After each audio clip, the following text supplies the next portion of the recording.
Okay, good evening, everyone. Welcome to the October edition of the NPF. So we're releasing the October edition of the NPR today. And the last time we had the NPF was in April during level 5 of lockdown. And at that time, we were still to feel any economic impact due to the COVID-19 crisis. As a result, we had an emergency or out of schedule MPC during April. And so this NPR is covering 4 instead of the usual 3 MPC decisions. And to take us through that today, we have our MPC members. We have Chris Luovald, who is the head of the Economic Research Department. We have Deputy Governor Kuben Naidu. We also have Deputy Governor Rashad Kasim and Deputy Governor Fundi Shadzibana. I also would like to welcome our distinguished Governor, Governor Lesetja Kganyago, who today is celebrating, or we are celebrating, his 6th year since he was appointed. So today, 6 years ago, the governor was appointed into his position. And since then, he has a few key milestones that I would like to quickly talk to. He was appointed as the IMFC chair, so the IMF Financial Committee chair there. We also have the 2018 Governor of the Year Award. This was decided at the 2018 Central Banking Awards. He also established the Prudential Authority during his term. So we'd like to celebrate our governor once again. As I said, he was appointed as the governor 6 years ago today. I just also want to mention that we are live streaming this session through our YouTube channel as well as on Facebook. You are allowed to also submit your questions via the webcast. So we look forward to any questions that you might have for us through those channels. So as I've said, welcome to this release of the NPR, and I'd like to hand over to the governor. Thank you.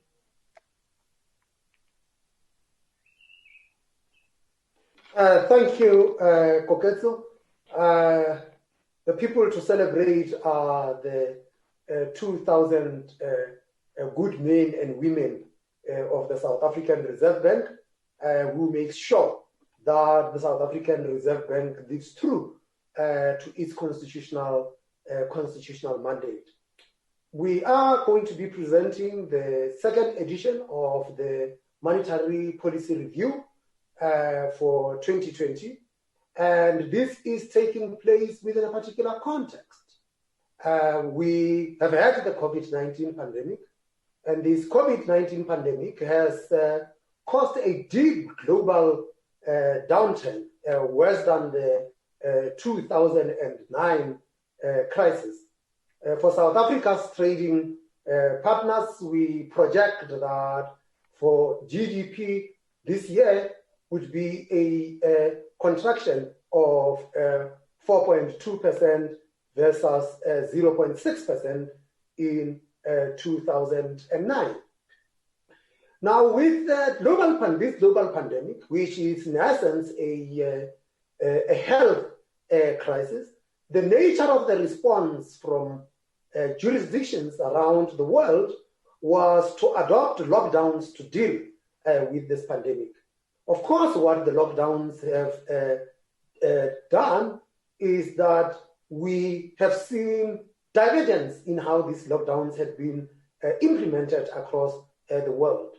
Lockdowns have typically been stricter in emerging market economies than we have seen in the advanced economies. On average, South Africa's lockdown has been the 7th most stringent worldwide.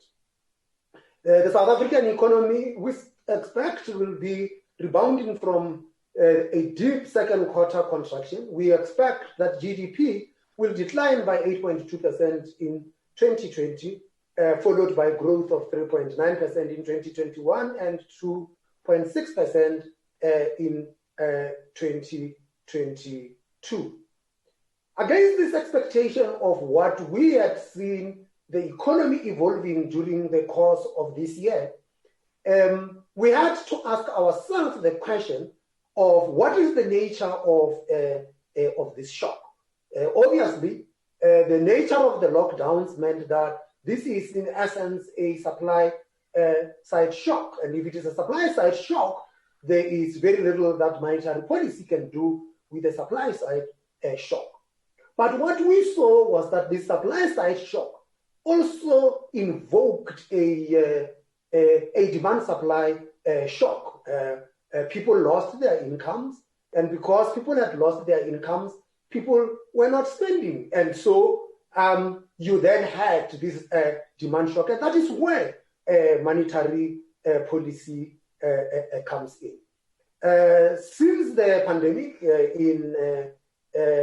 at our first meeting in March, the South African Reserve Bank took particular steps to provide support to households and firms in South Africa.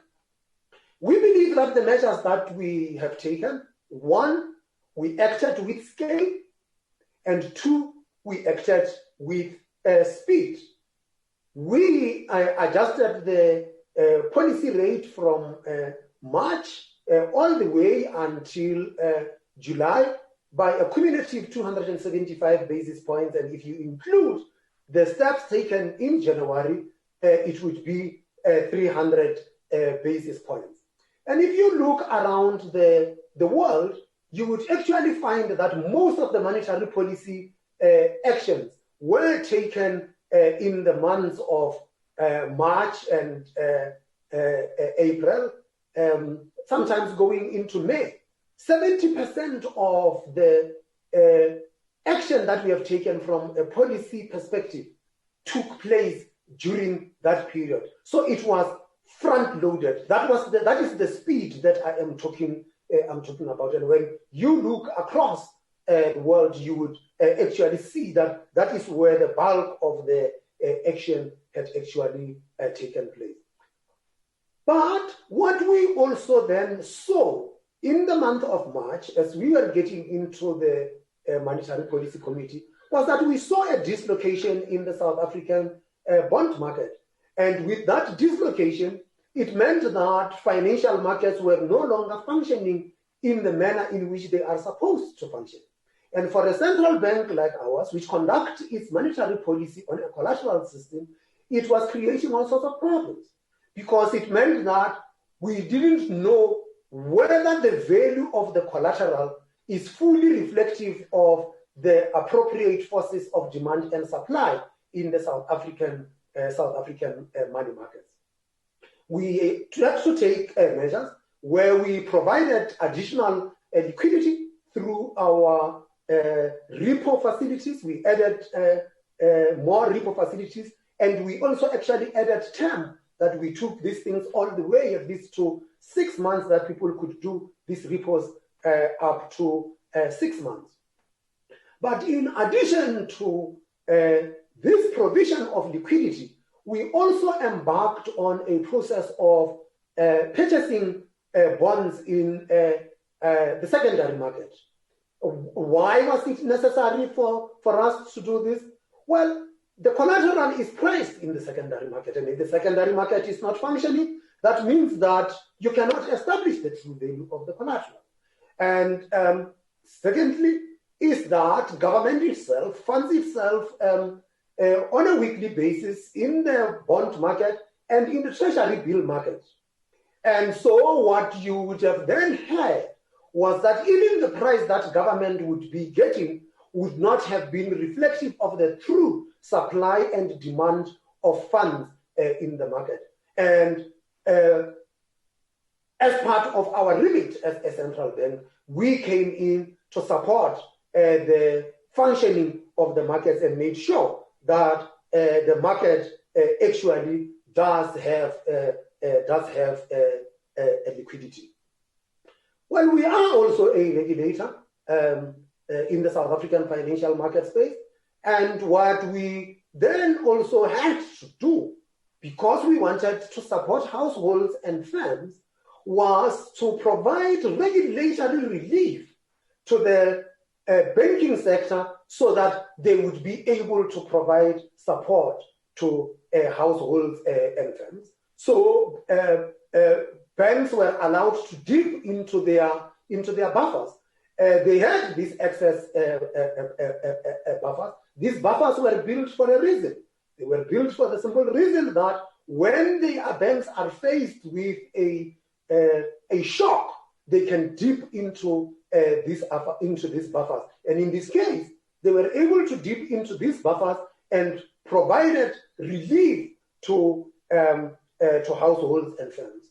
And these buffers were not just on the capital side where they were able to dip into their capital buffers, but they were also provided with relief with respect to liquidity. So they were allowed that in terms of the liquidity coverage ratio, that they could drop below 100%, so that they would be able to continue to provide support to households and firms. We did also provide regulatory guidance in terms of how the banks treat their books in the event of a shock.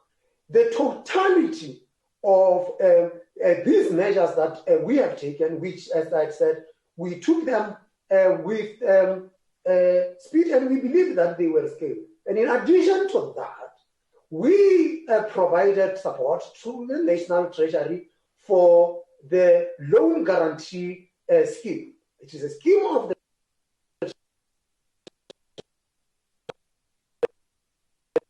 for that scheme. A lot has been said about this scheme. The offtake of the scheme has not been spectacular, and we offer two reasons for that. The first is that whilst we were busy negotiating the scheme, the banks were already providing relief to households and firms through debt rescheduling and the likes.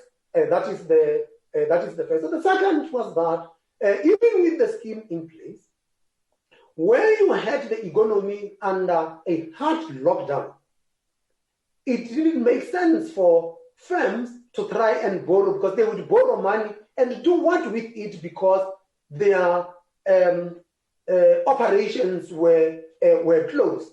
And as the lockdown is relaxed and we return to normal economic activity, or economic activity resumes, we should see that the takeout either there or of the bank's facilities themselves, that this would actually take place, and thus we see economic activity resuming.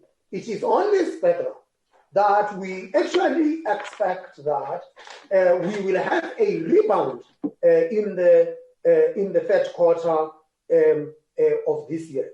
Think of it. Think of you holding a ball. If you are holding a ball and you drop it at a particular level, the ball will bounce up. But the higher you go, the longer the drop of the ball, and so the ball will bounce up even higher. So that we are going to have a rebound in the third quarter does not mean that we are out of the woods yet. It just means that the second quarter decline was so deep that a rebound from that dip is actually so much higher. We still expect that we will only return to the 2019 levels after the year 2022. So, COVID-19, health crisis, led to a supply-side shock, which led to a demand-side shock. Monetary policy had to respond. We responded with scale. We responded with speed. The Treasury did come to the party from the fiscal side, but this is the monetary policy review. We will only talk about the steps that the South African Reserve Bank has actually taken. And at this stage, I would like to hand over to Dr. Chris Lowald, who will walk us through a few slides that captures the monetary policy review. Over to you, Chris. Good, thanks. Thanks very much, and thank you for everyone attending here we have quite a turnout, which is great. And as always, I strongly urge you to pick up or download a copy of the Monetary Policy Review and read it from end to end. It is quite a good document. We're very proud of the amount of work and the quality of work that goes into it. So as usual, I'm going to do a presentation, quite a few slides, and I will go through them quite quickly, as I normally do, just to highlight the key issues on each slide that I would like you to take away, and then we'll open it up for questions. Okay, so overview. We're in the midst of a synchronized global downturn, as you all will be aware. What's becoming increasingly evident is that different economies are recovering in different ways, and I'll show you a little bit about what that looks like. The South African economy is picking up quite quickly from the deep Q2 trough that we went into. But we're worried, of course, that recovery will be slower given a range of challenges, some related to the global economy, but others related to local constraints, including, when we look backward, quite a bit of fiscal volatility and a renewal of electricity shortages, among other factors. Inflation has gradually has reached a trough and then is gradually returning to the midpoint. After about 2 months of being just below the bottom of the inflation target band of 3%. And short-term rates are supporting the economy with possible extended low period in future if inflation remains as it is, quite well behaved. And I'll show you a few slides of what that support to the economy actually looks like. So what we all know, but trying to put it into pictures, the COVID-19 was a huge global shock. This chart just shows you real GDP in index terms of South Africa's trading partners. And you can see how on the right-hand side of that chart, the COVID-19 pandemic has hit global growth. And what's interesting, of course, is showing it relative to the 2009 crisis, which at this stage was considerably shallower as a hit to global GDP. So it's big. There is a recovery underway, and there are some upside surprises occurring in that recovery. On the left-hand side, I'm showing you the Global Manufacturing Purchasing Managers Index, and you can see that has quite aggressively bounced back above 50, which is the level at which you were in expansionary territory. And so that tells you that there are quite a few economies that are picking up quickly as their lockdowns ease and economic transactions come back on stream. On the right-hand side, we're showing you just a economic surprise index, which tells you how many new data points and new events out there are surprising to the positive or negative side. And again, it tells the same kind of story that the bounce back is fairly strong. For a range of economies, of course, the whole pandemic has put them into a difficult position in terms of what the kind of policy response has been or can be. And for emerging market economies, one of the big issues is the extent to which the expected exchange rate depreciation then translates into inflation. And what you want is that inflation response to be muted as possible. And indeed, that's what we've seen happening. So one of the things we've talked about as the bank quite a bit is this low pass-through of inflation from exchange rate adjustments, and that being a benefit to our sense of policy space. Because it's not putting upward pressure on inflation. And this graph on the right-hand side in particular is showing you that South Africa is right along with the emerging market median.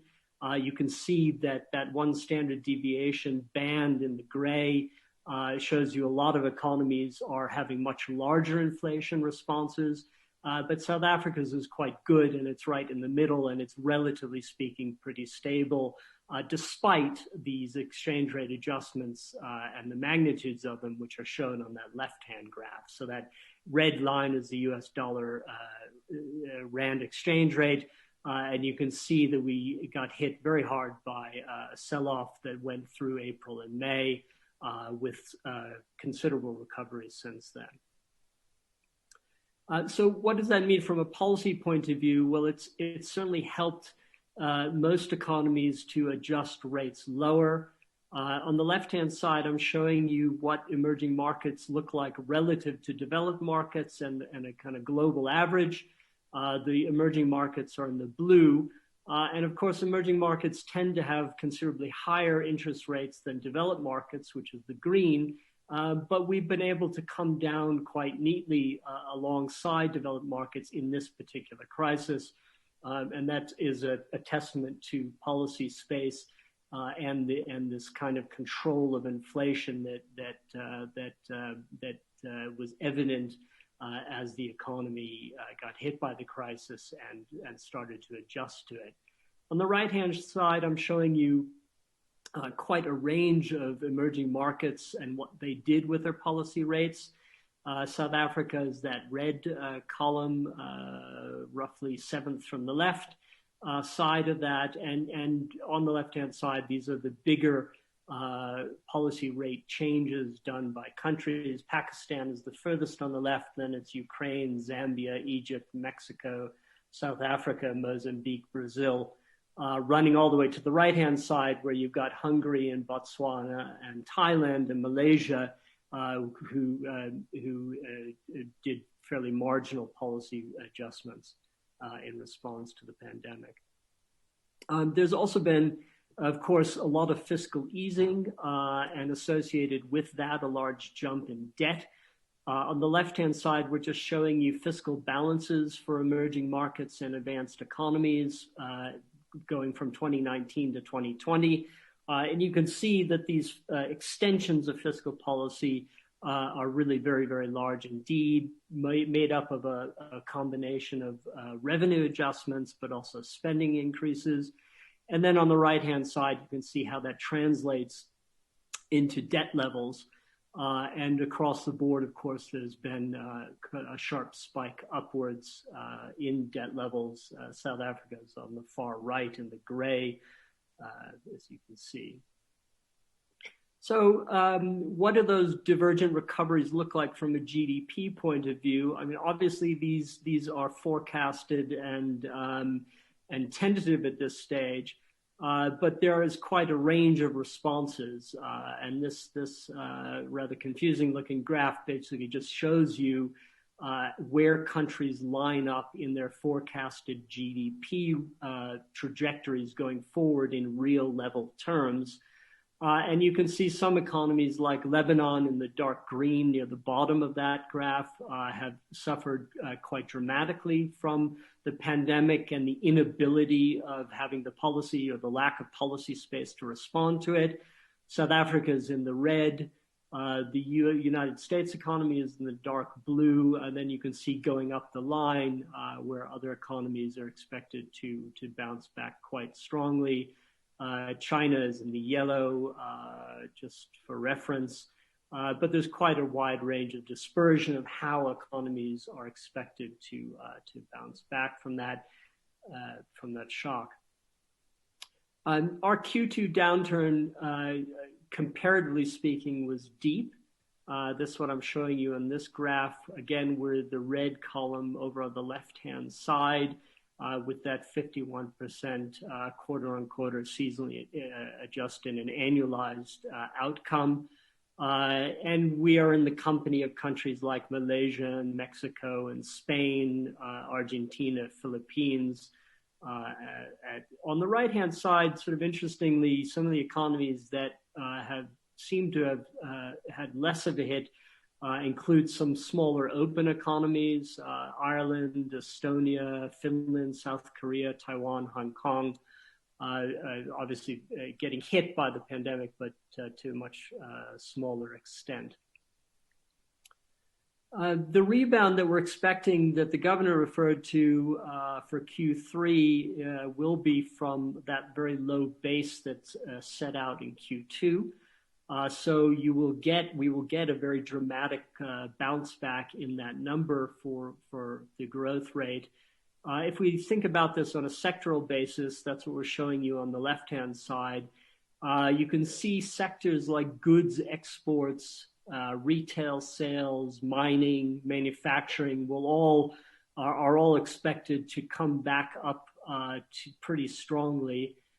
These are monthly indicators, but something like tourism, which is the yellow, you can see it right at the bottom there on that left-hand graph, is not going to bounce back for the obvious reasons anywhere near that extent. And so this kind of crisis is really having really different results or outcomes on different kinds of economic activities in different sectors in the economy. And this breakdown is something that we will obviously watch very carefully going forward and try to understand how policy can transmit into these sectors effectively over time. On the right-hand side is the manufacturing PMI. Again, like the global PMI, we've seen a very strong bounce back in that number. Again, it is expected. This shouldn't have been a surprise to anybody, but it is a good sign that the economy is recovering reasonably well to the shock of the pandemic and the lockdown. There will be longer term damage, so there will be sectoral outcomes that will continue to underperform and underperform quite badly. Those sectoral outcomes will find their way into these kinds of numbers, like the level of employment. And as we get more data and understand the sectoral impacts of employment, you will see that many of the job losses will come out of those sectors that have been hit the hardest and have the hardest time bouncing back from the lockdown and from the pandemic. You will all be familiar with these numbers. They just came out last week, but they show a very large employment decline. That GDP is expected to rebound from that low base, as I noted.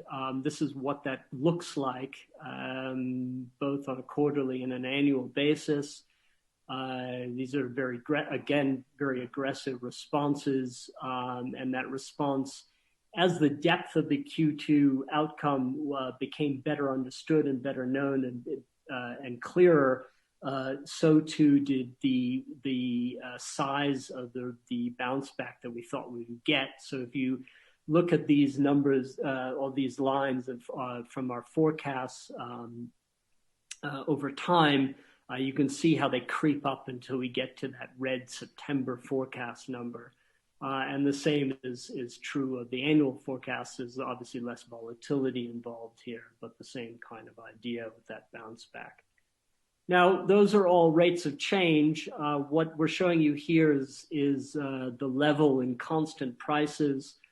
And what you shouldn't be confused by in those previous graphs is that those rates of change do not imply that the real level of activity is going to very quickly get back up to where we were prior to the pandemic. And this graph is giving you a sense of what we mean by that. So that red forecast for the real level of GDP is well below where it ought to be and where we would like it to be, and shows how the recovery, even though it will we will feel it to be strong and see it to be strong in some of the numbers. In reality, of course, there's a different picture going out there, and getting back to that real level of activity is going to take a few years. Again, that's not dissimilar from what's happening in other economies around the world. Our growth outcome, unfortunately, does look comparatively weak, despite the large stimulus that has been provided. So for 2020 alone, our growth forecast comes out just over -8%, which in that set of economies running from Peru to Vietnam in the left-hand graph is the third worst. But if you look at our fiscal stimulus, the size of it and the policy rate cuts, the monetary policy stimulus that have been provided, we're further to the right-hand side. So we're on the larger end of the policy stimulus spectrum, which is obviously a good thing. It will help the economy rebound, but one would like to see a better growth outcome as a result of that. Part of the difficulty, of course, is that fiscal policy, as we all know, is fully extended. A big fiscal effort has been made, starting from a position of fairly substantial fiscal deficits.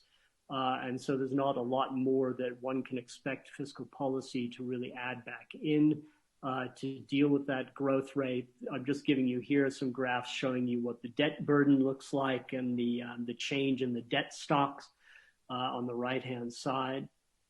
And it's also true that 2020 has proven to be the worst ever year in terms of load shedding, despite a smaller economy. So the load shedding problem is feeding through, in our estimation, not just to a hard constraint on growth, but also feeding through into more uncertainty than we would like to have at this point in time. And that reflects into investment declining. And unfortunately, forecasts for investment have had to be marked down quite substantially, and substantially more than just the GDP level. So on the left-hand side, we're showing you the growth in gross fixed capital formation up through Q2, and you've got the total in the public and private. And you can see that these things were weakening into the fourth quarter of last year and the first quarter of this year, but then really plummeted as uncertainty spiked. And obviously we want to see these numbers turn around, but we worry quite a lot that the constraints on the electricity side will tend to continue to weigh on this, despite the policy effort being made by fiscal and monetary policy to boost growth. On the right-hand chart, just showing you the percentage point differences in the change in the forecast from April to September, and just how large we've had to revise down those total investment forecasts in the gray, the dark gray there. So what does that all translate into from a policy perspective? Well, one thing is that potential growth rate is lower. We have, so the January number for potential growth, this is again in billions, constant billions of rand, is that blue line. By April, the shock had generated considerable concern about potential growth and momentum, and we had revised down to that dotted dark line, spotted dark line, dotted dark line. And then in September, we adjusted again in the red. And that spike, of course, is a function of this large supply shock the governor was talking about. And then we get a bit of a pickup in that potential growth with this rebound that's coming through on the quarterly numbers. And by the end of 2022, unfortunately, we're still expecting to have the potential GDP growth down about 5.5% from the original January estimates early in the year. So this hit to potential growth and the supply and production capacity of the economy is really very large indeed.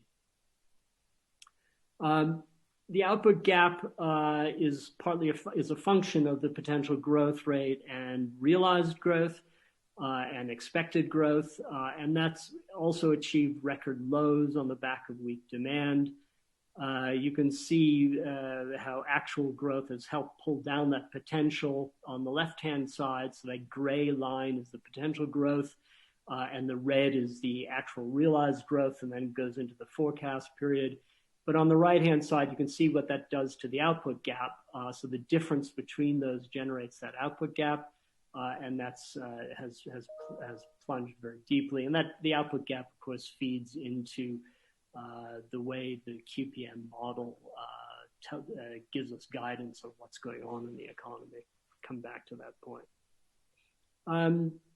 So that output gap movement is contributing to the better inflation outcomes that we've seen recently. But there are other drivers of the disinflation that we've got. One is just cheaper oil. You'll see on the left-hand side how fuel prices and rand per liter for petrol and diesel have moved over the course of this year. They've come down very sharply and then have bounced back up again a little bit, but not quite to the same level they were before. And much of that is on the back, of course, of lower global oil prices, but also the recovery in the exchange rate. The rand recovery has helped to moderate fuel price inflation.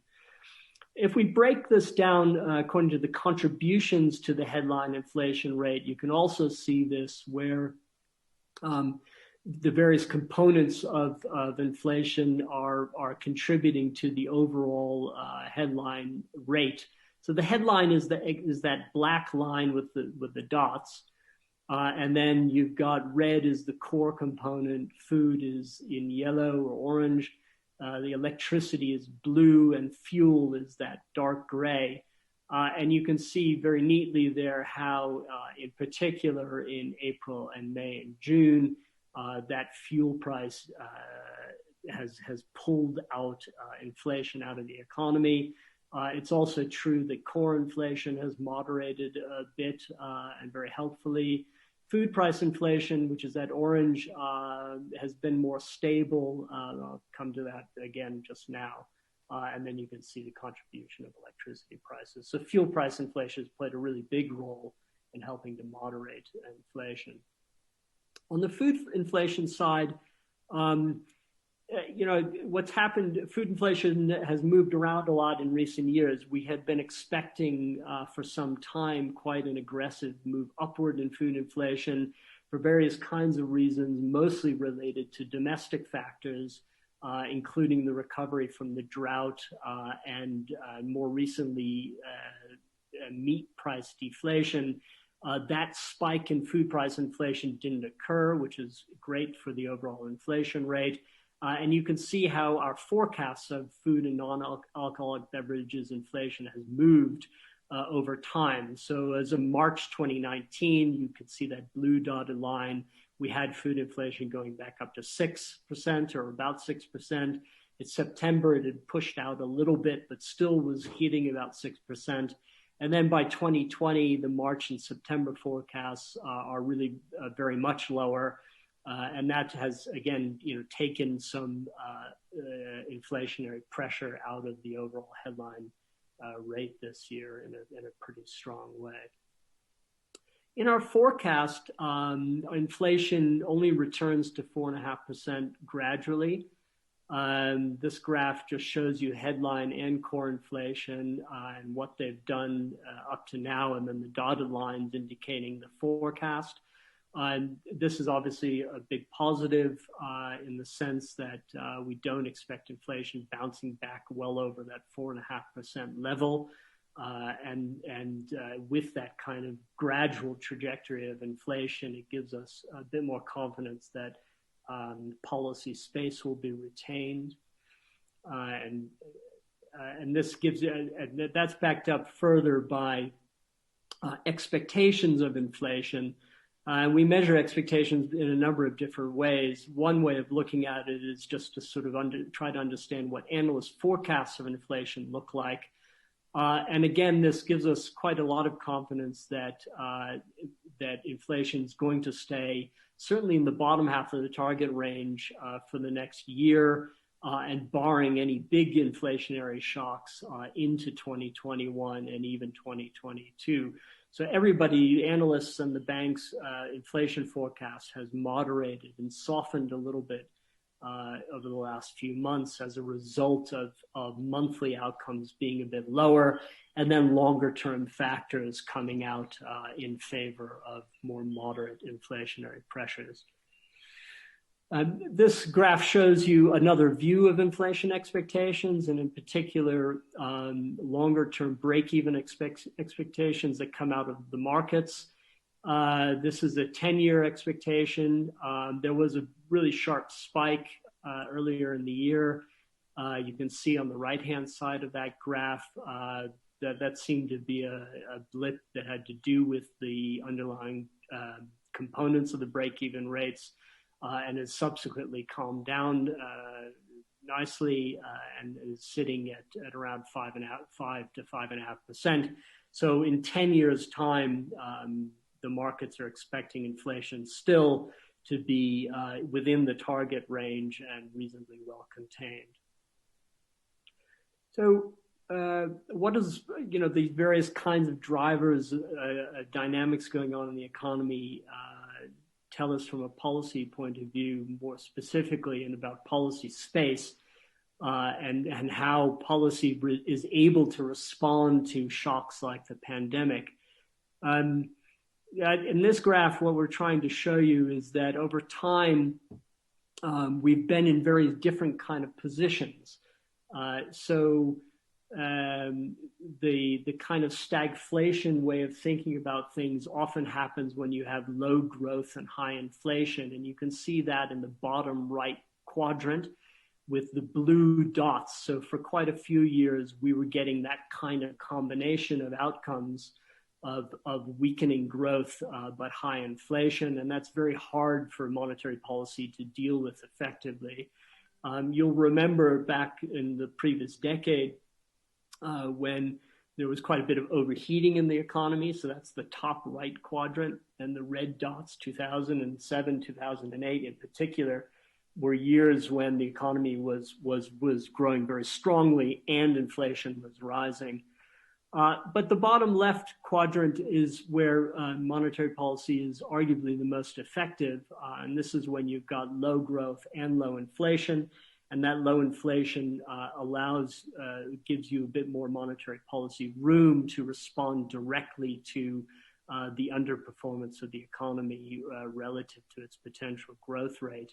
And you can see those green dots in that bottom left quadrant are all 2019, 2020, 2021, 2022. So for the next couple of years, that's the space we expect to be in. And obviously monetary policy should be expected to play a strong role in helping that recovery. Prime is at a 55-year low. That's what this graph is showing you. So indeed, not only are we in that policy space, but we've reacted to it. On the far right-hand side of that graph, you can see how the bank rate, the rediscount rate at the SARB has been reduced very sharply in response to the pandemic.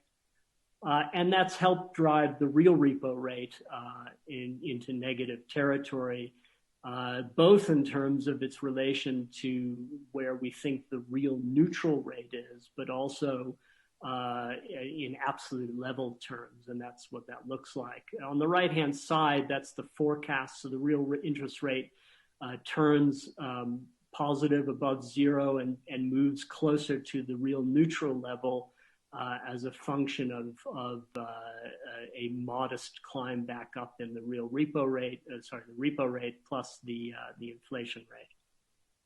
So that's a forecast. Most emerging markets were able to cut early and are now on hold.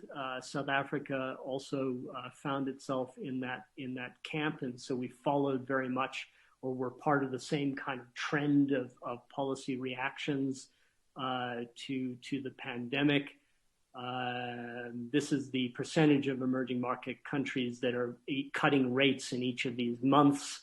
And obviously, we were doing the same in each of these months where we had meetings, except for September. The QPM and the markets and the analysts out there anticipate normalization from late 2021 on. This graph just shows you what that kind of looks like. I mentioned it earlier. But essentially with a recovery in the economy and the closing of the output gap, plus normalization in world growth and world inflation rates, as our inflation rate starts to tick up, our repo rate also should respond to that. in line to keep inflation from going too high and basically staying within that target zone area around the midpoint of the target. Repo effects are showing up in household credit. So this is this question about, well, what is the efficacy of monetary policy in the crisis that we're seeing now? These graphs show you two measures, the number of mortgage advances applied for by year, and red is the 2020 outcome, and again by month as well at the bottom, and the mortgage advances granted. And you can see in 2020 on both these measures, the advances applied for and the advances granted plummet, as you would expect, as the lockdown kicked in, and then have subsequently bounced back up.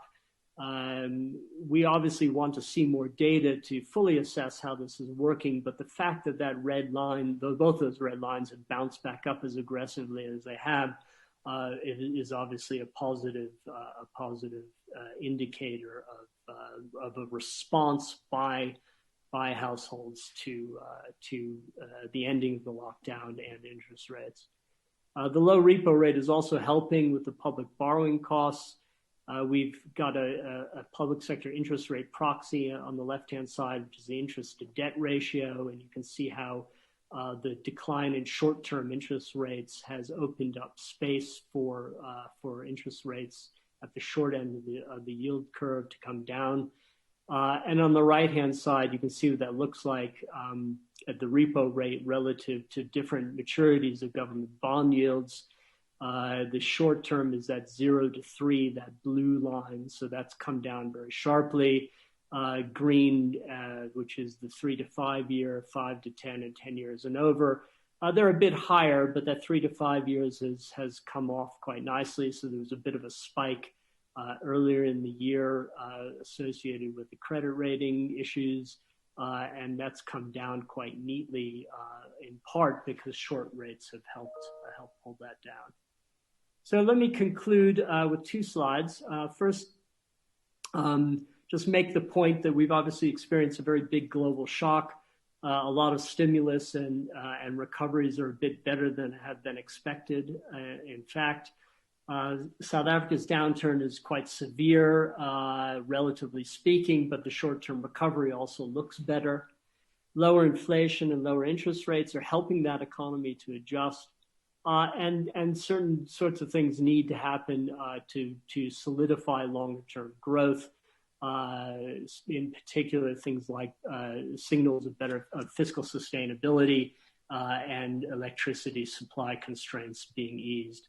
Let me conclude with one last slide, just to indicate what's in this NPR. We have the usual chapters on the left-hand side, which you will be familiar with.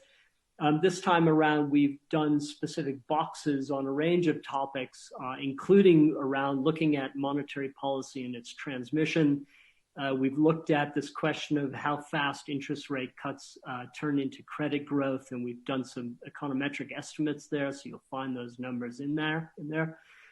We look a little bit at when interest rates were this low. We look a bit at the literature around high debt and how that works for growth and inflation from a comparative perspective. There's a kind of emerging literature out there that looks at that that's very interesting. We talk a little bit about this issue of average inflation targeting from a South African perspective. We look at this question of break-even inflation rates. We also talk a little bit about the estimates of potential GDP and why they came about the way they did, so more detail there. We do some estimates of fiscal multipliers, and then we do our usual assessment of short-term inflation forecasts. There's a lot of detail in there, and I strongly urge each of you to take some time and to read that. Thank you very much. So I'm just going to pose 4 questions in each round. I'll start off with Lindley from Business Day, who's asking that the SARB's expectations for the third quarter growth are currently sitting at 45.2% on a quarter-on-quarter seasonally adjusted and annualized rate. but she's asking whether we have any figures for the non-seasonally non-annualized basis for quarter-on-quarter and year-on-year for that particular quarter, which is quarter 3, 2020. Then she's also asking that in an environment where inflation is expected to be contained and growth is muted, what are the immediate threats to the current monetary policy stance? So what would cause the MPC to start hiking sooner than it currently expects or it would like? The third question that I'd like to pose is from Nobukosi from Bahati Tech, who is asking, were the banks given any guidelines on how they should pass the relief onto the economy and the general consumer, or was this left to their discretion? The last question for this round is from Ndala from University of Walter Sisulu, who is asking what are the real strategies that South African government is using to boost the economy after the lockdown. So those are the four questions for this round. Should I deal with the numbers one quickly? Yes, you deal with that. Let me just alert the others that I'm going to ask DG Naidu to talk about the passing of relief by the banks. Ndala's question about strategies by the government, we can't answer that. The government will have to answer that for itself. And then inflation growth, what are the threats to the current outlook? I will take that one. Okay, just very quickly on the non-seasonally adjusted numbers. We don't actually use those, but I can give you the third quarter number is 10% quarter on quarter, not seasonally adjusted, an annualized growth rate, positive. And then the year on year number would be, for the third quarter, would be negative 9% year on year. We by the way, we do publish on the website Excel spreadsheets and other data providing all the numbers that we use on a seasonally adjusted annualized basis. Thank you very much. DG Naidu? Thank you, Governor. Good evening, everybody. When we adjust the repo rate up or down, in general, there is a direct effect for people who have mortgage bonds or who have interest rates that are linked to inflation, linked to the repo rate. The banks generally have a prime rate that's about 3.5 percentage points above the repo rate. And if we adjust the repo rate, then there's often an automatic adjustment. So millions of households would have received some relief. However, banks are at the discretion on how to price loans. So if a new loan applicant comes in, the banks have the discretion on how to price that loan based on their own cost of capital. In general, it mirrors the prime lending rate, but not always. There have been times in the past when people have often got loans below the prime lending rate, and there have been times when they've got the loans above the prime lending rate. In past, it's a function of the risk appetite of the bank, but also on the general borrowing costs or cost of borrowing for a specific bank, which is influenced by the repo rate, but is not the sole determinant. The banks have many determinants of their cost of raising capital. Chair, thank you. Thank you very much, DG.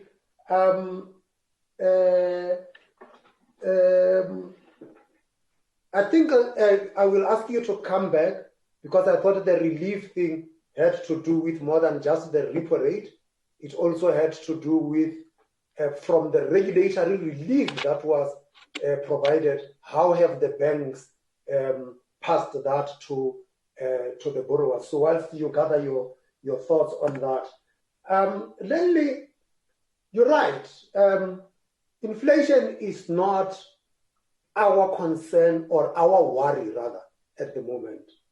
And it is not so for the next 12 to 18 months, things remaining the way in which we had seen them at the time of the Monetary Policy Committee. growth is, yes, weak. We have seen contractions, but as we say in our forecast, we expect growth to rebound in the third quarter, and the growth after that would slow down, partly because of this effect, this base effect. But let's be clear, it will still, even at those levels, that growth will not get us to where we were in 2019. As we say in the MPR, that we only expect to only happen after 2022. Actually, I think up to the second or third quarter of 2023, that's when we will only go back to where we were in 2019. There might be things that might threaten this outlook. We have spelled out that in the second quarter of this year, we have experienced growth. We have experienced a contraction. We experienced a contraction in the first quarter. And yet, as economic activity was resuming in the third quarter, starting from July, we experienced load shedding with fairly modest economic activity just starting to creep in. What that tells us is electricity is a binding constraint on growth. And if we do not sort out the issues of energy security, then we will be choking investment in this economy. Now, we have spelled out repeatedly that the fact that inflation remains contained, and that going forward, if it remains contained, it will provide space for room for monetary policy to provide further support to the economy. But as we said also in the September MPC, that even based on our forecast of resumption in economic activity, the quarterly projection model, which we do not follow mechanically, pencils a quarter basis point increase, 25 basis points increase in the third or fourth quarter of next year. But as we have always said, this is just a guide. We assess the data that we have. We make assumptions about what we think will happen in the future, and then we make a forecast based on that. And it is on the basis of that that we make decisions. Yesterday's inflation and yesterday's growth remain just that. They are yesterday's. There is nothing that policy going forward will do anything about the figures yesterday. Policy can do something about figures going forward. In other words, we react to the forecast that we have. Just looking from what we have seen across the globe, even with a global recovery that is faster than we had initially thought, we actually do not see that recovery being as robust as we had seen recently. So when people talk about, let us talk of a post-COVID economy and so forth, so I'm sure there will be a post-COVID economy.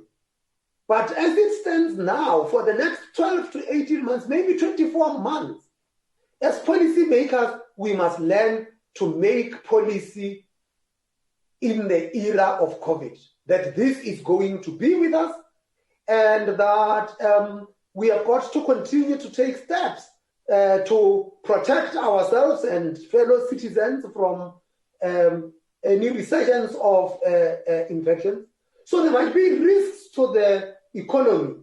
But in terms of the monetary policy stance as it is now, we do not see inflation being a problem over the next 12 to 18 months. Koki? Governor, I think you wanted Deputy Governor Kuben to come back. Yes. Thank you, Governor. My apologies for not dealing with that. We provided significant regulatory relief, in particular to the banking sector, but to the financial sector in general, so that they can play a role in supporting their customers and in supporting the economy during this crisis. The two main areas where we provided relief for the banks, the first is to enable the banks to provide debt holidays or payment holidays or loan restructurings. In general, if a bank restructures your loan, if they lengthen the term or change the terms of the loan, it generally attracts a higher capital requirement. We introduced a directive saying that if the banks restructure loans that have gone bad as a result of COVID, those loans will not attract a higher capital requirement. That's been quite significant, and I'll give you a flavor of the numbers in a minute.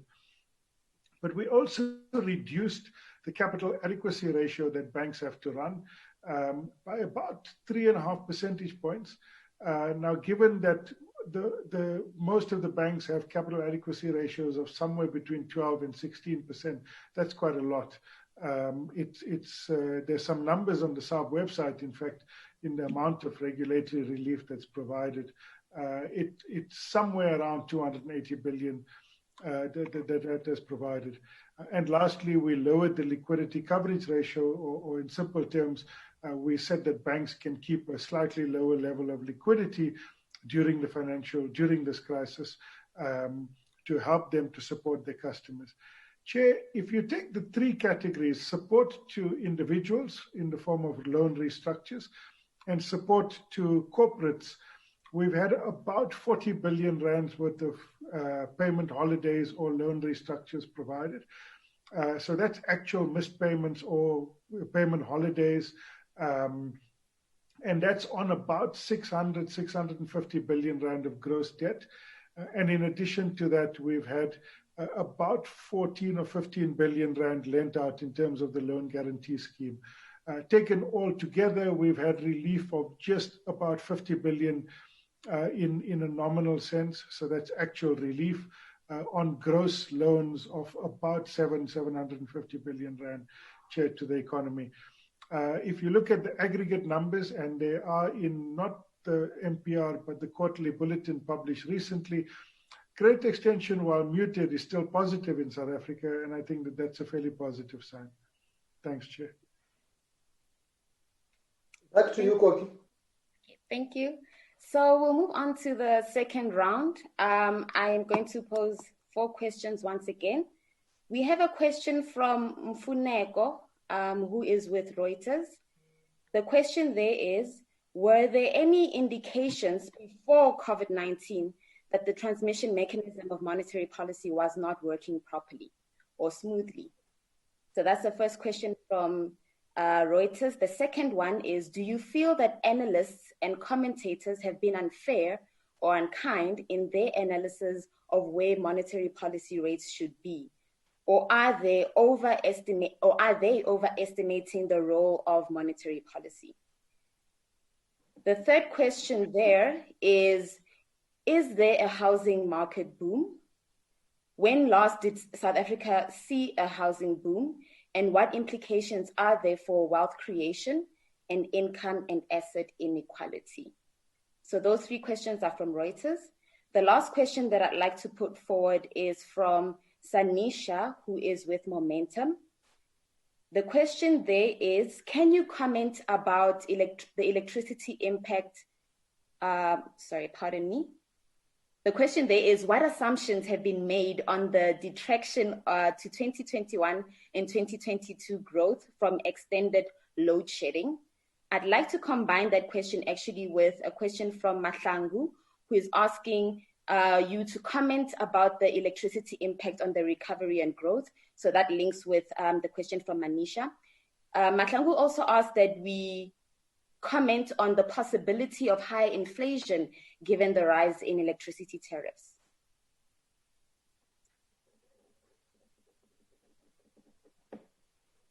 Thank you, very much. DG Chasivana, you will answer the question about the transmission mechanism pre and post, pre-COVID and during COVID. And then DG Kasim, you know housing, something about housing looks like. You could link that actually with whether analysts are unfair. And then Lowveld, could you deal with the electricity assumptions? They are in the forecast, I remember.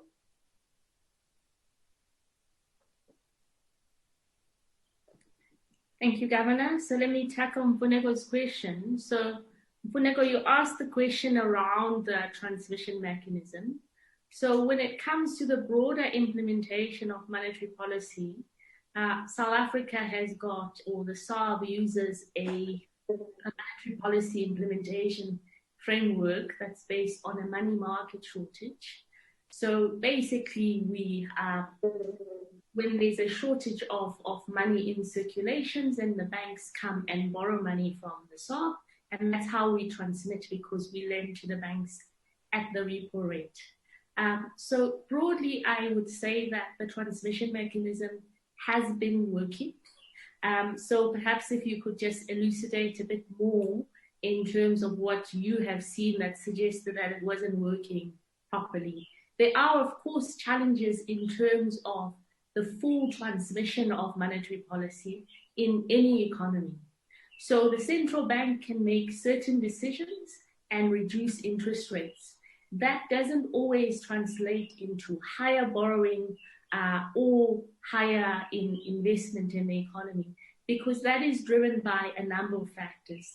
So you might have seen in the monetary policy statements, on an ongoing basis, we highlight the importance of structural reforms and how these structural reforms will have a better impact on ensuring that monetary policy transmits fully to the real economy. So investment decisions are generally based on just broader expectations around growth.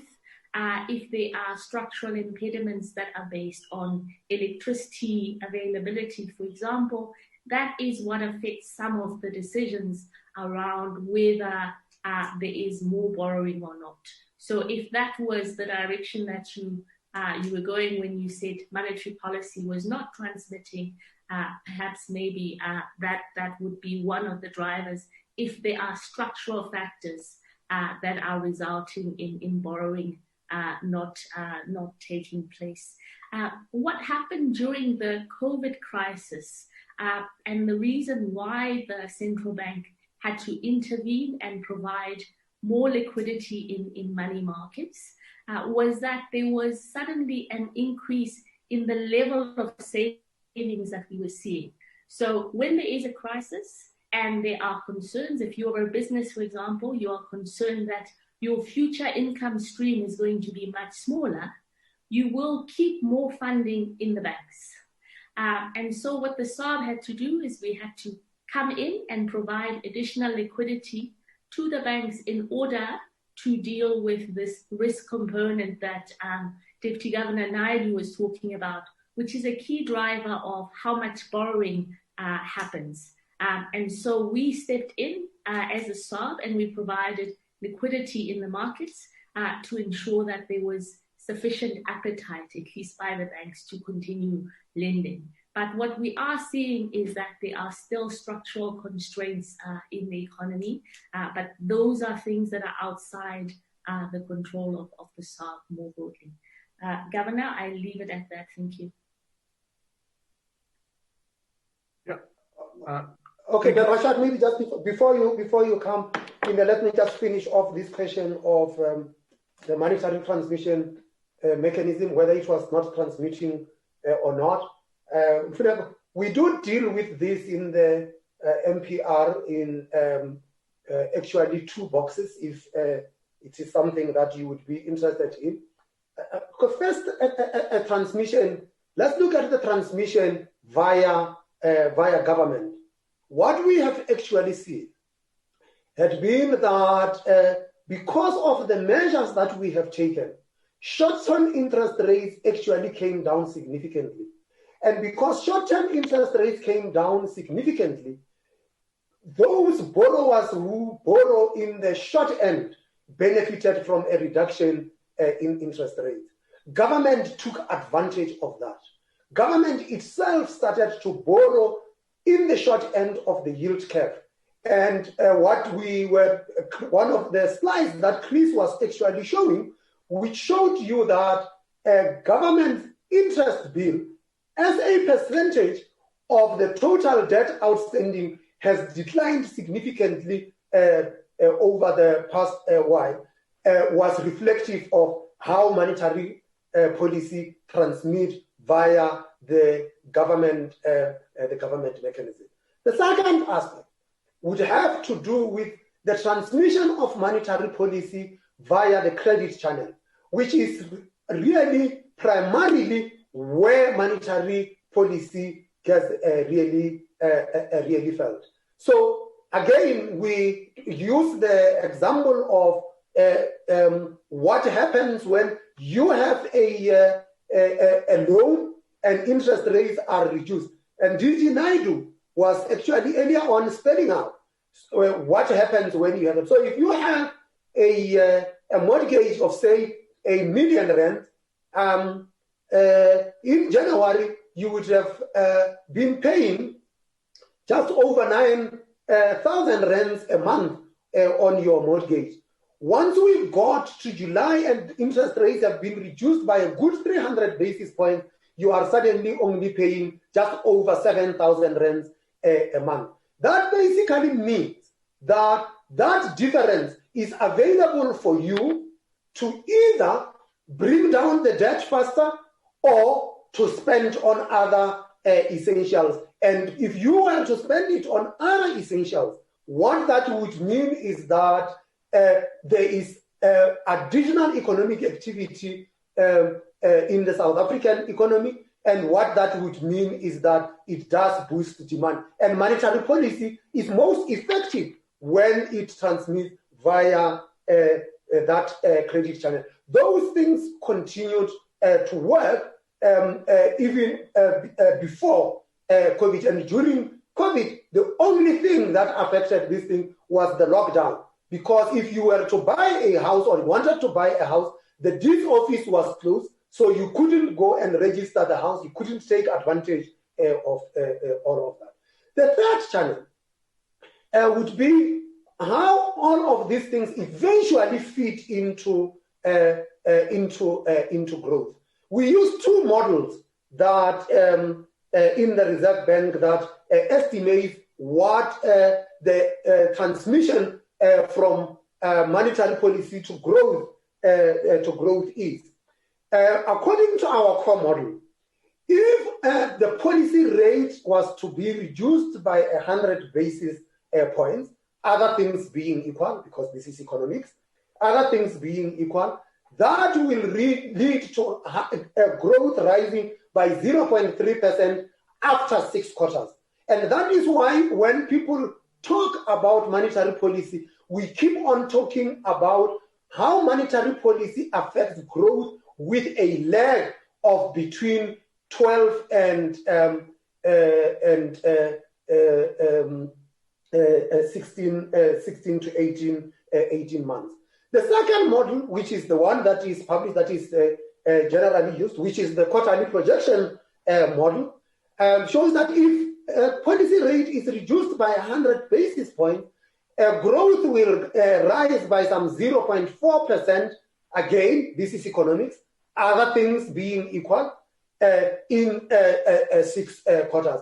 But we also know other things seldom remain equal, and things might happen that might accelerate that growth, or other things might happen that might actually slow down the impact of that growth. What we have seen during the lockdown was not that monetary transmission mechanism is broken, but rather you couldn't quite adequately distill what the impact of monetary policy is in an environment where the economy was under a lockdown. I hope that helps you, Mfuneko. If you are more interested in the detail, box 1 and box 2 in the monetary policy review deals with that. Rashad, to you. Okay, thank you, Governor. Yeah, the housing question is a mouthful. There's lots there. Look, I think that firstly, what it's important to bear in mind that for more than a decade, we've been very far from a housing boom. A housing boom is when you have, double-digit growth in house prices, you have massive increase in mortgage extension, those feed into each other, that feeds into more speculative price increases, and you have a housing boom. That has some effects on your wealth stock, depending on where you are in the income distribution. It could benefit those with bigger houses more and so on. But it is obviously an important question. But we haven't had that problem of a housing boom. If anything, as an emerging market, house prices have been very, very moderate. Obviously, for the CPI and for monetary policy, what we look at more closely is rental prices.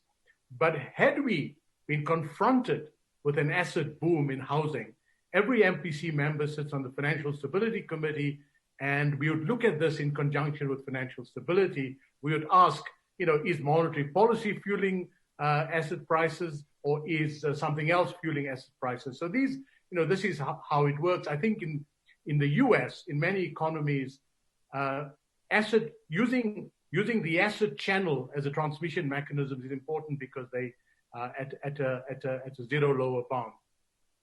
On the question of our analysts or the media are unfair to the SARB on monetary policy, and that because other things matter more than growth. I guess my starting point is anyone who assesses the monetary policy from a theoretical vantage point that says, money is neutral, monetary policy can play a very important role in cycles, it can play a very important role in when there's slack in the economy. If that's the starting point of an analyst, then I would say they absolutely spot on.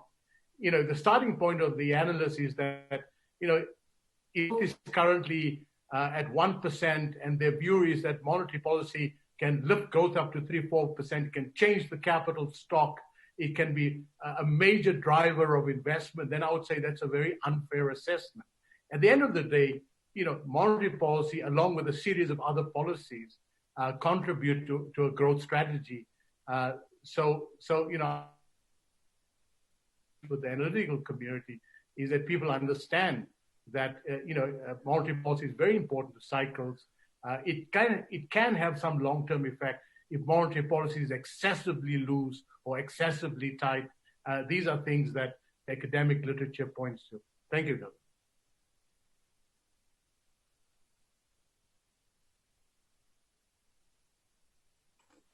Local. Thanks. So a series of questions on electricity. Look, we penciled load shedding into our growth forecast back in March because that was the first instance when we had a clear sense of load shedding would continue for some time. And so it's built into the growth estimates through at least the first half of 2021, as far as I remember. It feeds through into investment, and it's part of the reason why the potential growth rate has been revised down a bit. So it plays a role in that growth view. I can't give you very specific numbers on that.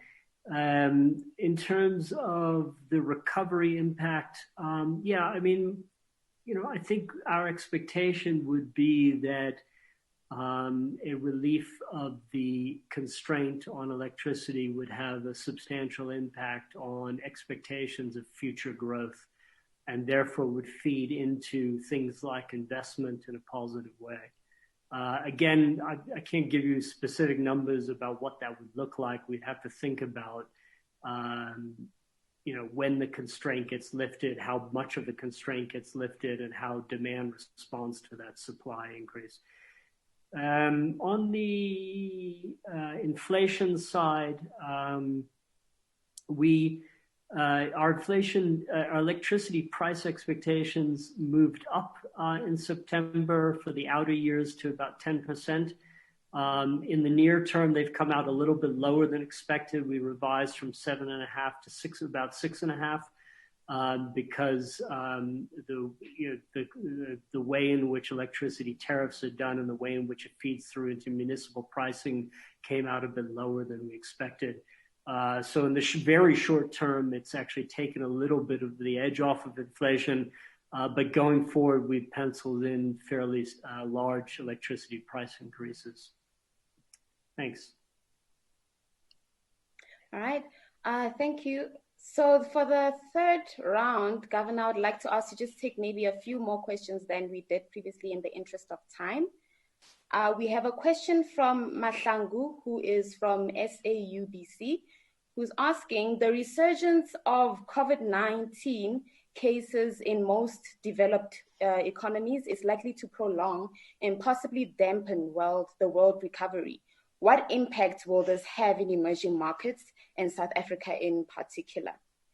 Then we have a question from Lillian Kumalo, who's asking, who's a member of the public, who is asking, has there been any consideration of the impact of a second wave of the pandemic? If not, what would those expectations look like? I'd like to also pose a question from Peter, who is with ABSA. He says, thank you for the engagement, by the way. And then he has two questions. One on, does the MPC have a view of where housing cost inflation will go, given that they account for about 17% of the CPI basket? Number two is, given Discovery's announcement last week that it would not hike medical aid premium in the first half of 2021, will the MPC factor this into the upcoming deliberations? So that relates to medical aid inflation. Let me pose one last question from Peter. Peter Montalto is with Intellidex, who is asking, all right, so he says in the NPR, there's a lot of focus on the output gap, the neutral real, and the risk premium. So these issues all suggest higher rates in the future through the QPM. So his question is, how and when can the MPC reassess these profiles after the MTBPS? And how important are they for your comfort in the current stance of policy as opposed to the inflation forecast itself?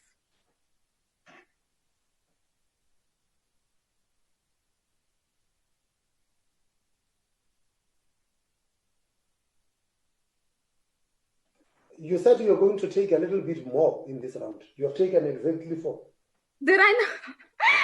Okay, I must have skipped some of them because they link with the other questions. I can ask a few more if you'd like. Okay, give me another 2. No problem.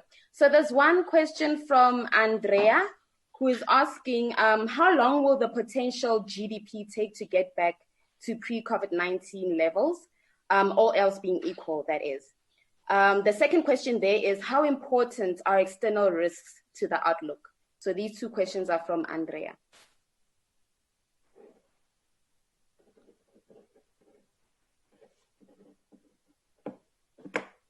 Thank you very much, Koki. There is one question that was unanswered from the previous one. It had to do with whether analysts are treating us unfairly or not. I'm going to give that to DG Chasivana. And then impact of house price inflation and medical inflation. Chris Lovell, that seems to have you written all over it, and so is the output gap question. DG Chasivana, if you could also deal with the external vulnerability and what that means. DG Naidu, could you deal with the COVID-19 resurgence impact on EMEs and the second wave and how you think it would impact on South Africa. Loval, shall we start with you, with your stars? You have got 2 questions on the stars. I'm not sure I understood those questions, but let me just guess that I did and try to answer them. Look, they will be. They get reassessed for every forecast round. Obviously the R star is a function of global developments plus local developments, and there are various kinds of factors that go into both. The global developments and the G3 policy rate is a very straightforward sort of thing. But the way in which the global environment interacts with the risk premium and our own growth and inflation outcomes can move around quite a lot. So, I mean, this is, as you might imagine, a robust area for discussion because it does play an important role in the way the QPM works and the way in which the policy guidance comes out of the QPM. So for sure, we will look at it in the run-up to the November meeting, in a thorough way. I'm not sure if I missed another part of that question. What was the other unobservable? So the unobservables that he mentions are the neutral real, the output gap, and the risk premium. Right. Okay. So I touched on 2 of them. I mean, the output gap, again, in the run-up to November, we will be looking at the monthly numbers and getting our estimates of what's actually happened in Q3 and then a forward-looking view of Q4. And that will have play a role in the way in which the growth rate and any further adjustments to potential growth get considered. I mean, the potential growth estimations tend to be moved in a slightly more lumpy way, although every forecast round has a discussion about whether or not potential has moved, and we do some estimations of it, but it doesn't always move in our forecast round. So, and it tends to move more when there is robust data to back it up. So again, in the NPR boxes, a good discussion about how that works and how you would think about the validity of playing around with the potential growth estimates and moving them for forecast purposes. Should I just quickly deal with the housing inflation? We've marked that down quite a lot for this year, and because of the starting point effects of inflation outcomes on the forecasts, they tend to have quite big effects on inflation. So our core numbers have been pulled down quite a lot by housing inflation coming out lower than expected. Going forward, there's a modest recovery, but not back to previous levels of housing price inflation. And that is gradual and kind of assumed. I mean, we were not able to forecast that very well, obviously. So we have to make certain assumptions about what the kind of recovery trajectory looks like. And at this stage, it's pretty modest. On the medical aid and other insurance CPI, I mean, those will have big effects, as you know, Peter, because they will impact hard on that services price inflation, which has been sticky on the high side.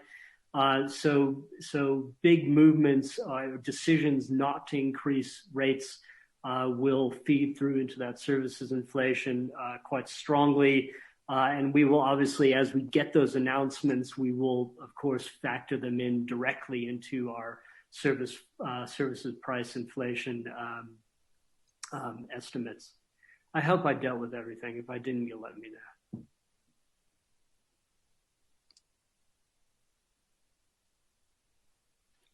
Governor, if I can go next. So Mfuneko, you asked the question about, well, are analysts being unfair to the SARB? Well, I guess there's a range of views that different analysts have, and some analysts have got expectation of inflation or forecasts of inflation that are the same as the SARB. Some have got lower projections, some have got higher projections. And this process of forecasting, it's not an exact science. I think what is important is when the SARB puts out its own forecast, is the NPC able to justify the reasons behind its forecast? We all make different assumptions when we are taking decisions, and even the analysts amongst themselves, they make different assumptions about what is likely to drive inflation up or down, and that will vary according to what you expect. And at the moment, there's a lot of uncertainty around the numbers. So if you'll recall, Mfuneko, over the last year as well, there were lots of questions about the SARB and whether the SARB is overestimating inflation.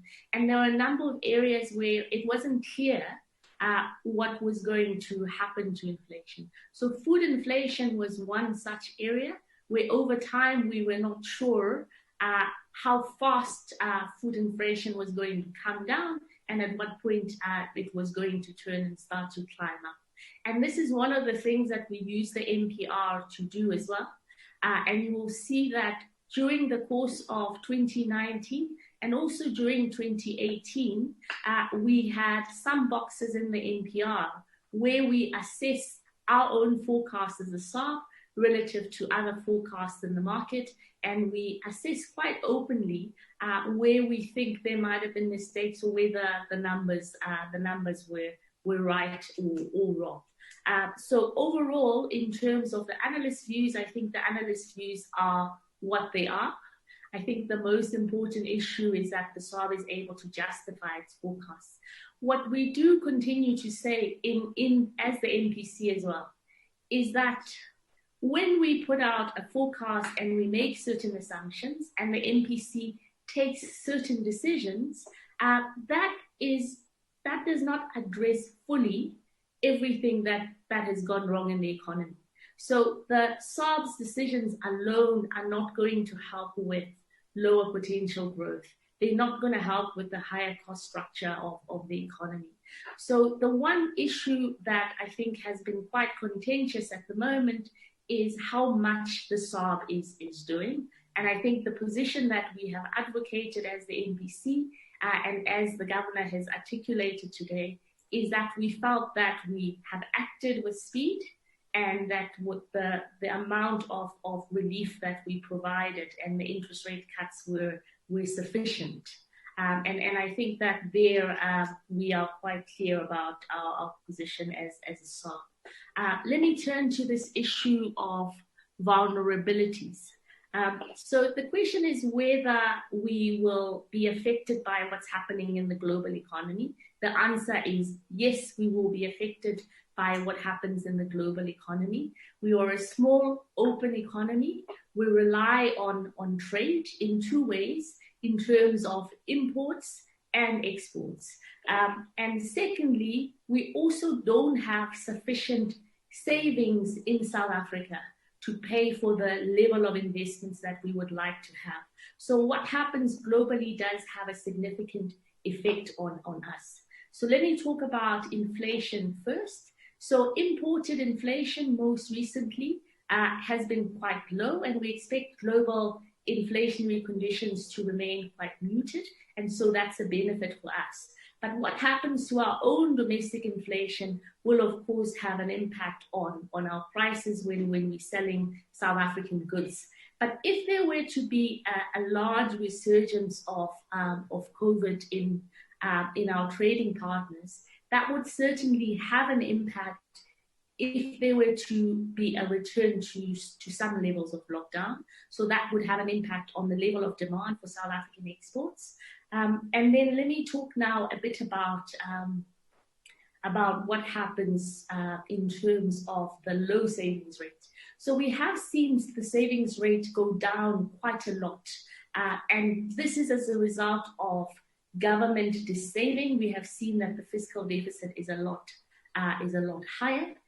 And so the impact of that is that what we need to get from the external sector or from foreign investors is a lot larger. So that is certainly something that would have an impact in South Africa if we were to see lower growth in our trading partners, if we were to see lower investor confidence, if we were to start to see an appetite or a reduction in the appetite to invest in South Africa, if investors had concerns about what was going on in the economy. Governor, I think I'll stop there. Thank you.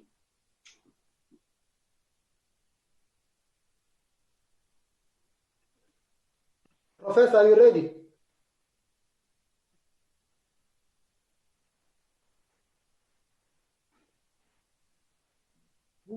Who's going to come on? It's Kubena. Chair, I'm happy to deal with Mashlangu's question, Mr. Mashlangu, and Ms. Kumalo's question about COVID resurgence, dampened recovery, and the second wave. I guess the short answer is yes, it will prolong the recovery or it will dampen the recovery. In the short answer is that even if there's a second wave in other countries, it would negatively affect South Africa. We already see, while we're beginning to open up our borders to some countries, our big tourism markets are still largely closed. And so that's an example of how potential second waves could negatively impact on us. Certainly the export channel, the commodities channel are channels that will influence our economy. So even if South Africa's got no new infections, if you look at New Zealand with almost no new infections, they still have very negative GDP numbers. In fact, almost as bad as ours, even though they have almost no new infections. So yes, the global picture will certainly affect South Africa's recovery. But I want to make a few points about nuancing. So the first is that there does appear in most countries to be a dramatic increase in testing, and in some ways that could influence the numbers on what you see as new infections. In some countries, if you take the UK, for example, at the height of their infection, they were seeing 1,000 deaths a day, but only about 5,000 or 6,000 infections. Now they're seeing 10 to 15,000 infections a day, but actually deaths are down to less than 100. Now it could be that they're just testing many more people, or it could be that there's a different demographic impacted by this latest outbreak, much younger people, and it could be that treatment regimens are improving slightly, which suggests lower death rates. The European picture is quite interesting. It's a major tourism market for South Africa. So the UK and Spain have had second waves, but Italy, which had an extremely severe first wave, has not had much of a second wave. Germany has not had much of a second wave. So it's quite a nuanced picture. I should point out that in part the economic impact is also dependent on whether people go into hard lockdown or not. Chair, the last point I want to make is that South Africans should not be complacent. We still need to apply social distancing, wear masks, use hand sanitizers, and avoid crowded areas, because our low infection rate at the moment could turn, and it could have very negative impacts on the economy. We have done well in bringing down the infection rate and the peak, and we must not be complacent. Thanks, Chair.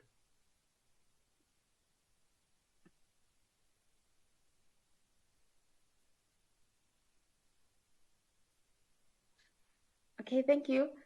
So, Governor, would you like just two last pressing questions and then we're done? No, man, I think Gigi Kasimo had something to answer, didn't you? Not in this round, Governor. Oh, you got away lightly. Okay. Okay. Yes, Koki, go ahead. All right, so just one last round, Governor. We have a question from Isaiah, who is with Alexander Forbes. So his question is, liquidity has been provided through the banking sector to the economy to help ease the pain of the crisis. In the SARB's efforts to help the recovery going forward, is the scope to create a liquidity instrument to facilitate pension funds and insurance companies to invest in long-term infrastructure in a similar manner to the loan guarantee scheme? So that's one question. Then we also have a question from, we just have a surname here, but we think it's Monique Reed with Stellenbosch University, who is asking, with regard to the monetary policy transmission mechanism, how much emphasis would you put on the expectations channel of the transmission mechanism now that inflation is low? Happily, expectations seem well anchored, which is to the credit of the SARB, but how are you thinking about the expectations channel under these conditions? Governor, some of the other questions, I think you will easily say they should be directed to the fiscal authority, so I've chosen to leave those ones out.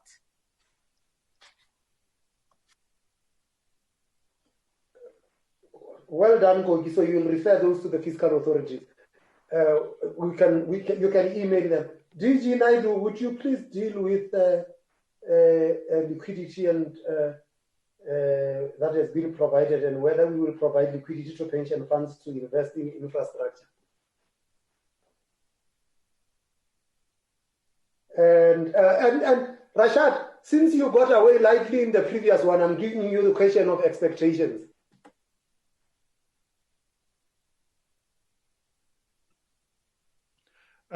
Thanks, Chair. I think the short answer is no. The central bank does not provide instruments with the maturity that you need for long-term infrastructure projects. We mainly lend on the short end of the curve. I think Fundi could give you a more detailed account of our market operations, but it's mainly on the short end of the curve. Even the loan guarantee scheme is relatively short in duration. It's got a 5-year tenure, which is long for the central bank, but certainly not long enough to finance infrastructure. Chair, my understanding is that the asset management industry has the liquidity to invest in infrastructure.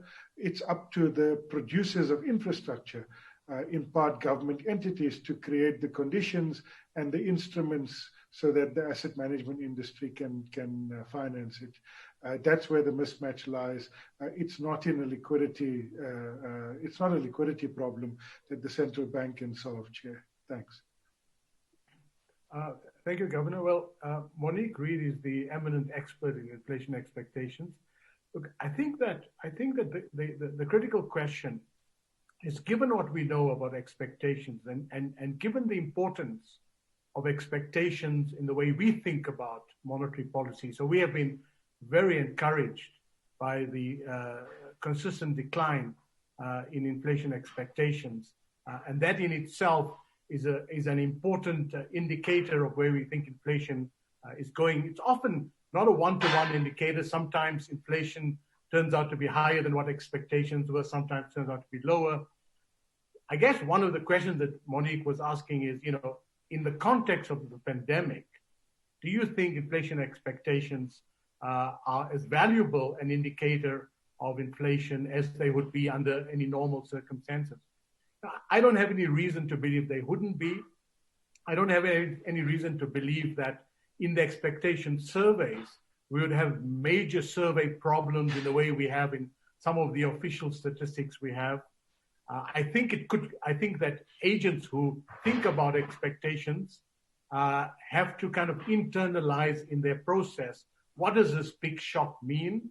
And part of the problem is we as economists struggle to, think through the supply and demand side effects of the pandemic.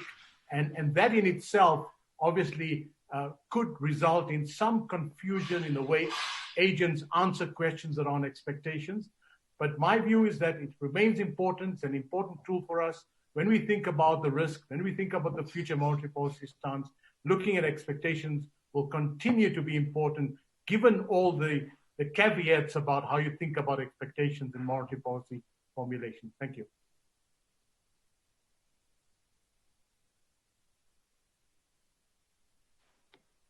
Koki, it's back to you. Governor, we are done with the question and answer session. Should I close? Okay.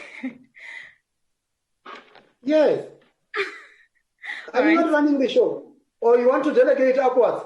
I'm running away from the show, seemingly. All right, so we've reached the end of the session. We thank everybody who was able to join us today. Thank you for everyone who joined us with the other social media platforms, as I said, Facebook and YouTube. And thank you for everyone who participated in the session by sending your questions through. If we do not answer your questions, as the governor said, they might be needed to be directed to the fiscal authorities. Otherwise, we are thankful for your engagement in the session. Hopefully, the next time we see you, we might see you in person, but the governor did mention that we need to start thinking about COVID-19 being with us for longer than we might expect, and obviously operating in a time where there is a suddenly new normal. So in the next release of the NPR, which is scheduled for April 2021, we hope to see you either virtually or in person, but thank you so much once again for joining us today.